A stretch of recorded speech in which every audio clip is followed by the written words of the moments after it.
함께 보실 하나님 말씀은 욥기 6장 14절에서 30절까지 말씀입니다. 구약성경 766페이지 전으로 있습니다. 욥기 6장 14절에서 30절까지 말씀을 드라마 바이블로 봉독하겠습니다.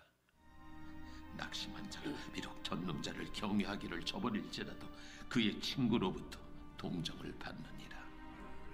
내 형제들은 개울과 같이 변덕스럽고 그들은 개울의 물살같이 지나가노나 얼음이 녹으면 물이 검어지며 눈이 그 속에 감추어질지라도 따뜻하면 마르고 더우면 그 자리에서 아주 없어지나니 대상들은 그들의 길을 벗어나서 삭막한 들에 들어가 멸망하느니라.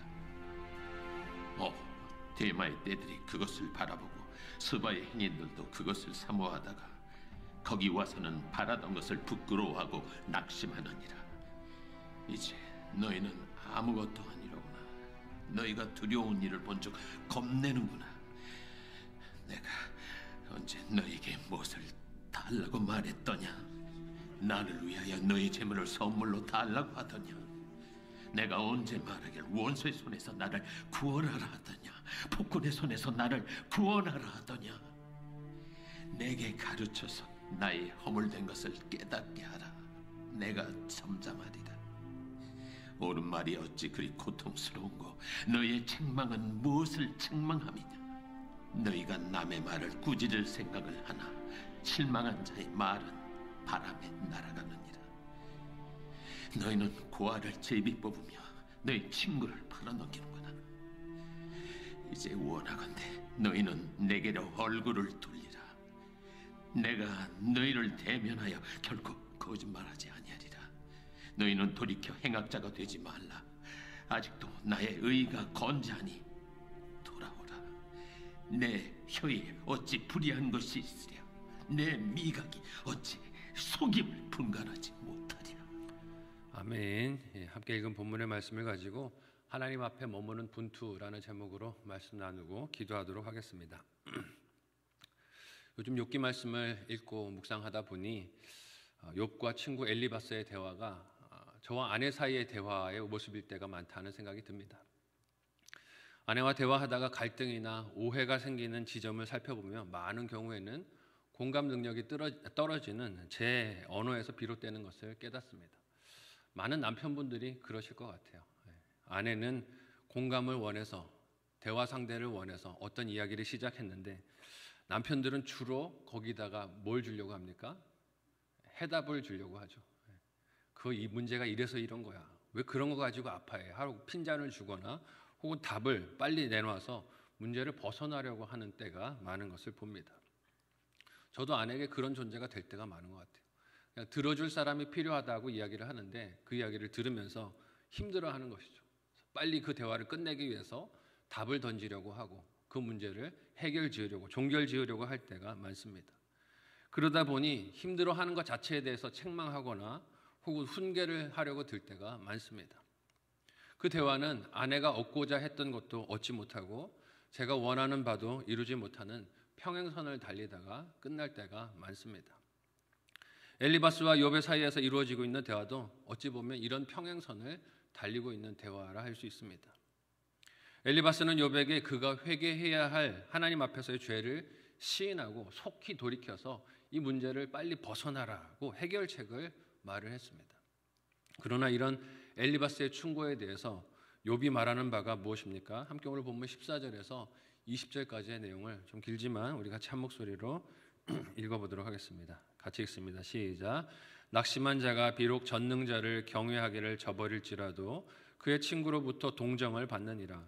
내 형제들은 개울과 같이 변덕스럽고 그들은 개울의 물살같이 지나가누나 얼음이 녹으면 물이 검어지며 눈이 그 속에 감추어질지라도 따뜻하면 마르고 더우면 그 자리에서 아주 없어지나니 대상들은 그들의 길을 벗어나서 삭막한 들에 들어가 멸망하느니라. 대마의 떼들이 그것을 바라보고 스바의 행인들도 그것을 사모하다가 거기 와서는 바라던 것을 부끄러워하고 낙심하느니라. 아멘. 욥은 고난을 겪고 있는 자신에게 인과응보의 가치관 안에서 정답을 들이밀며 충고하는 엘리바스, 그리고 그 곁에 있는 친구들을 향하여 안타까운 마음을 표현합니다. 그에게 지금 친구들로부터 필요한 것은 판사의 판결이나 경기 해설가의 분석이나 해석이 아니라는 것입니다. 동정과 함께 마음의 아픔을 느끼면서 그렇게 함께 공감해주는 연대감이 필요한 것이고, 친구의 아픔을 공감하며 함께 아파해주는 사랑이 필요한 것인데, 너희는 나에게 지금 해설을 늘어놓고 있구나라고 탄식하는 것이죠. 14절은 표면적으로는 진정한 친구는 고난 속에 있는 친구가 하나님 경외하는 마음을 지속할 수 없을지라도 그를 불쌍히 여기는 마음을 포기하지 않는 것이라는 의미입니다. 하지만 여기서 더 깊이 생각해 보면 고통당하는 친구를 오히려 떠나며 공격하는 그가 하나님을 진정으로 경외할 수 있겠는가라는 반문이기도 합니다. 예수님께서 하나님을 사랑하는 것과 이웃을 사랑하는 것을 따로 떼서 말씀하시지 않으시고 이 두 가지가 함께 온 선지자와 율법의 강령이라고 말씀하신 것을 기억하실 것입니다. 마가복음 12장 28절에서 31절까지의 말씀을 한 목소리로 읽어보도록 하겠습니다. 같이 읽습니다. 시작. 서기관 중 한 사람이 그들이 변론하는 것을 듣고 예수께서 잘 대답하신 줄을 알고 나와 묻되 모든 계명 중에 첫째가 무엇이니까? 예수께서 대답하시되 첫째는 이것이니 이스라엘아 들으라. 주 곧 우리 하나님은 유일한 주시라. 내 마음을 다하고 목숨을 다하고 뜻을 다하고 힘을 다하여 주 너의 하나님을 사랑하라 하신 것이요. 둘째는 이것이니 내 이웃을 내 자신과 같이 사랑하라 하신 것이라. 이보다 더 큰 계명이 없느니라. 아멘. 이런 예수님의 말씀에 비추어 볼 때 욥의 친구들이 보이는 욥에 대한 태도가 무엇입니까? 입으로는 하나님을 사랑하는 것 같은데, 그래서 하나님을 변호하는 것 같고 하나님이 오르심을 말하는 것 같은데, 그러나 그들의 이웃인 욥을 대하는 그의 태도를 보면 하나님을 향한 그 사랑이, 경외함이 진짜인가를 반문하는 것입니다. 하나님에 대한 그 마음과 경외함을 이웃을 대하는, 친구를 대하는 자신의 태도 속에서 찾을 수가 없다라고 한탄하는 것이죠. 이를 오늘 본문에서는 상황에 따라 있기도 하고 사라지기도 하는 개울물과도 같다라고 합니다. 일관성이 없다는 것이죠. 사막을 건너는 여정에서 물이 간절히 필요한 상인들에게 물이 있을 것 같은 곳을 발견되어서 찾아갔지만 거기서 아무것도 얻지 못한 것 같은 상실감이 욥에게 밀려들었다는 것입니다.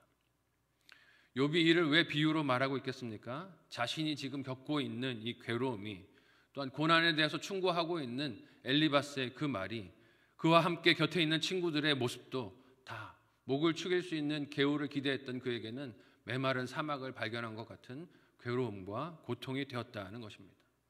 삭막함과 외로움만 안겨주었다는 것이에요. 오히려 위로가 필요한 자신에게 괴로움을 주는 자들이 그의 친구들이 되었다는 것입니다. 비록 이 응답은 먼저 입을 연 엘리바스를 향한 욥의 응답이지만 내용을 살펴보면 욥은 엘리바스에게만 이 말을 하고 있는 것이 아님을 알 수 있습니다. 나머지 친구들에게도 욥의 동일한 마음이 향하는 것을 알 수 있어요. 왜 그렇겠습니까? 아직 다른 친구들이 자신들의 논리와 입장을 피력하지 않았지만 이미 느껴지는 것이에요. 그들의 눈빛에서, 태도에서, 그리고 엘리바스가 하는 말에 대해서 그들이 변호하지 않는 그 모습을 보면서 욥이 이미 느끼고 있었던 것입니다. 그들은 욥이 형통하고 땅의 복을 누릴 때에는 같은 자리에 있었던 친구들이었습니다. 곁에서 그와 함께 기뻐하고 그의 곁을 지키던 사람들이었어요. 욥의 곁에서 욥이 잘 되었을 때에는 같은 방향을 바라보는 것 같은 친구들이었습니다. 그러나 지금 욥이 고난을 만나고 비참한 현실들을 마주하게 되자 어떻게 된 것입니까? 몸은 같이 와서 곁에 있는 것 같은데 그들의 심정이, 태도가, 언어가 등을 돌린 것 같은 것입니다. 이를 바라보는 욥의 마음이 괴로운 것을 이렇게 철을 따라 있다가 없어지는 개울의 물로 표현하고 비유합니다. 이렇게 시절을 따라 나타나고 사라지는 개울이 필요할 때 도움을 받으려는 여행자에게는 너무나 당황스럽고 당혹스러운 것이겠죠. 물이 필요해서 찾아갔는데 아무것도 거기서 찾을 수가 없는 것입니다. 혼란스럽지 않겠어요? 마실 물이 있을 것이라고 기대를 하고 거기에 갔는데 아무것도 거기서 갈증을 해결할 수 있는 것을 만나지 못하는 것입니다. 욥이 지금 자신이 그런 나그네가 되었다라고 한탄하고 있습니다. 이런 욥이 상처를 안기는 친구들에게 오늘 본문에서 무엇을 호소하고 간청합니까? 함께 24절에서 26절까지의 말씀을 한 목소리로 읽어보겠습니다. 같이 읽습니다. 시작. 내게 가르쳐서 나의 허물된 것을 깨닫게 하라. 내가 잠잠하리라. 옳은 말이 어찌 그리 고통스러운고. 너희의 책망은 무엇을 책망함이냐. 너희가 남의 말을 꾸짖을 생각을 하나 실망한 자의 말은 바람에 날아가느니라. 아멘. 욥은 엘리바스와 다른 친구들이 자신을 향해 적대적인 모습으로, 비판적인 모습으로 변한 것에 괴로워하고 아파합니다. 왜냐하면 그들이 욥과 하나님의 관계를 옳게 말하고 있지 않기 때문에 그렇습니다. 네가 뭔가 잘못한 게 있으니 회개해야 할 것이지 라고 말은 했지만 막상 구체적으로 네가 무엇을 잘못했다라고 말은 하지 않았어요. 네가 찾아서 회개하고 돌이키라 라고 계속해서 윽박지르고만 있는 것입니다. 고통 중에 있는 친구를 그들이 공감하는 마음이 아니라 다그쳐서 자신들의 논리와 생각에 굴복하도록 하는 일에 온 신경과 마음이 쏠려 있는 것을 봅니다. 이기려는 듯한 친구들의 태도가 욥에게는 큰 상처가 되었을 것입니다. 그래서 욥이 외치는 말이 무엇입니까? 나에게 가르쳐서 나의 허물된 것을 좀 알게 해다오. 내가 하나님 앞에 무엇을 그렇게 잘못했는지 좀 알게 해다오. 너희가 발견한 것이 있으면 나에게 말해보라고 하는 것입니다. 친구들이 하나님에 대해서 정답과 같은 논리를 욥에게 제시하며 회개를 촉구했지만 욥은 그 말이 자신에게 어찌 그리 고통스러운 일인지 모르겠다라고 탄식합니다. 욥도 그런 하나님을 몰라서 지금 괴로운 것이 아니라는 것이죠. 자신도 하나님을 전심으로 사랑했는데 그럼에도 불구하고 만난 기대하지 못했던 이 결과와 고난과 아픔 때문에 당혹스러움 가운데 있다는 것입니다. 내가 인과응보의 하나님을 몰라서 이렇게 괴로운 것이 아니라고 말하는 것이죠. 그래서 되려 욥이 친구들에게 당부하며 부탁하는 바가 무엇입니까? 함께 오늘 본문 마지막 27절에서 30절까지의 말씀을 한 목소리로 읽어보도록 하겠습니다. 같이 읽습니다. 시작. 너희는 고아를 제비 뽑으며 너희 친구를 팔아 넘기는구나. 이제 원하건대 너희는 내게로 얼굴을 돌리라. 내가 너희를 대면하여 결코 거짓말하지 아니하리라. 너희는 돌이켜 행악자가 되지 말라. 아직도 나의 의가 건재하니 돌아오라. 내 혀에 어찌 불의한 것이 있으랴. 내 미각이 어찌 속임을 분간하지 못하랴. 아멘. 욥의 이런 말은 지금 욥이 겪고 있는 고난과 괴로움이 단지 하나님과 욥 사이에서만의 문제가 아니라 사람의 관계 속에서도 겪고 있는 것임을 알 수 있습니다.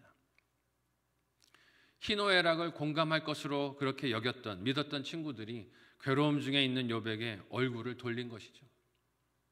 그러나 욥은 그들과 같이 냉정한 말로 그들 앞에 서지를 않습니다. 도리어 자신에게 돌아서 그들의 얼굴을 돌이키고 행악자가 되지 말기를 당부하고 간청합니다. 이 말은 덮어놓고 내 편이 되어달라는 뜻이 아닙니다. 하나님과 진실한 관계 가운데서 갈등하고 있는 나의 몸부림을 왜곡하지 말고 잘못 곡해하지 말고 진실한 눈으로 바라보고 함께 아파해달라는 초청이기도 한 것이죠.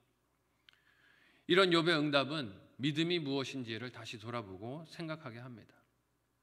그 믿음이란 것은 하나님과의 관계에서 진실함과 신실함을 지키며 이해할 수 없는 고통의 문제들은 부르짖어 하나님의 뜻을 구하는 것임을 봅니다.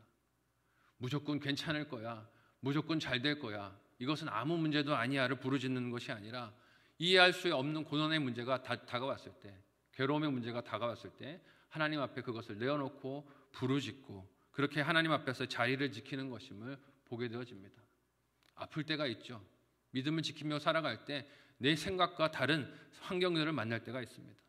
어려움들을 만날 때가 있어요. 그것 앞에서 나의 한없이 약한 모습이 드러날 때가 있습니다. 그러나 자신의 약함과 한계를 인정하되 그래도 하나님 앞에서 그 문제를 드리며 그 자리를 지키는 것이 믿음입니다. 이해가 다 가지 않아도 하나님께서 언젠가는 모든 것을 밝히실 것을 믿음으로 나의 순전함을 지키고 말씀을 따르고 기도의 자리를 지키면서 나아가는 것이 믿음을 지키는 모습, 믿음이 자라가는 모습이라 할 수 있습니다. 우리 성도들의 삶에 어찌 감당할 수 있는 고난들만 있겠습니까? 때로는 삼키기 힘든 쓴약 같은 고난들도 있습니다. 나에게 위로해 주는 사람들만 있는 것이 아니라 때로는 너무나 쓰디쓴 말들을 해서 온통 상처를 주는 말들로 내 마음을 후벼 파는 관계들이 있을 수도 있습니다. 왜곡된 말이 퍼부어지는 괴로움들이 쏟아질 수도 있어요. 그럼에도 불구하고 그것 때문에 하나님 앞을 떠나는 것이 아니라 그럼에도 하나님 앞을 그 자리를 지키고 말씀을 듣는 자리를 지키고 기도하는 자리를 지키고 사명의 자리를 지키면서 믿음을 감당해낼 수 있는 저와 여러분 모두가 되시기를 사랑하는 예수님의 이름으로 축복합니다. 아멘.